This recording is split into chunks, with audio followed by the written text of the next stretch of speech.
Hello, everyone. Welcome to Kudlow. I'm Larry Kudlow. So there's lots of breaking news tonight, folks. Up on Capitol Hill, Secretary of State Blinken went into day 2 of the catastrophic Afghanistan hearings, this time in front of the Senate Foreign Relations Committee, and he continues to blame Donald Trump. He continues to maintain that NATO and our allies were completely behind the bungled effort, and he continues to argue that it was a smashing success. Sure it was. General Jack Keane, on the other hand, ripped Blinken on Fox Business today for blaming Trump for the botched Afghan debacle. Literally, no one in this country believes it was a great success. Americans and their Afghan allies have been left on the battlefield. The troops left first. We gave up Bagram Airport, allowed the Taliban to run Kabul, allowed the Taliban now to run all of Afghanistan, allowing the Taliban to set up a terrorist homeland, which will shelter al-Qaeda, ISIS, and other terrorist groups. Folks, breaking news, this was not a success. And by the by, this had nothing to do with Donald Trump. I'm so tired of that argument. And our NATO allies are furious with us.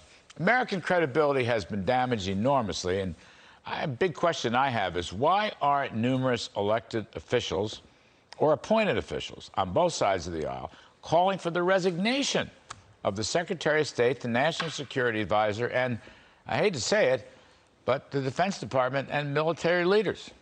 It's time for them to resign. The sooner President Biden figures this out, the better off he'll be positioned to do better in the future. I'm not speaking about Democratic politics or any politics here. I'm speaking about America's future, because this adventure is a stain on our great country.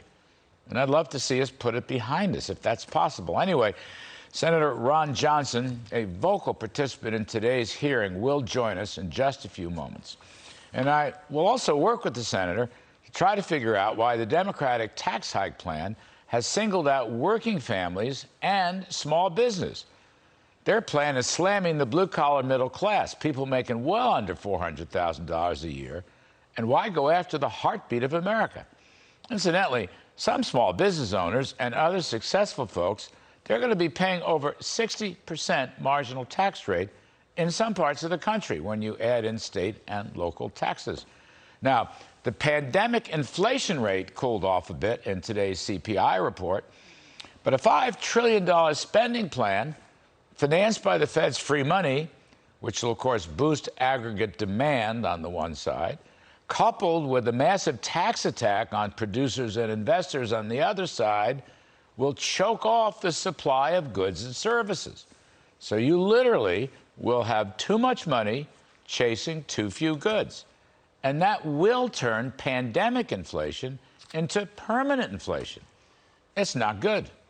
And finally, speaking of not good, a new Bob Woodward book, co-authored by Robert Costa, is now fingering General Mark Milley with post-election secret communications with the Chinese military that some Americans are already calling treachery.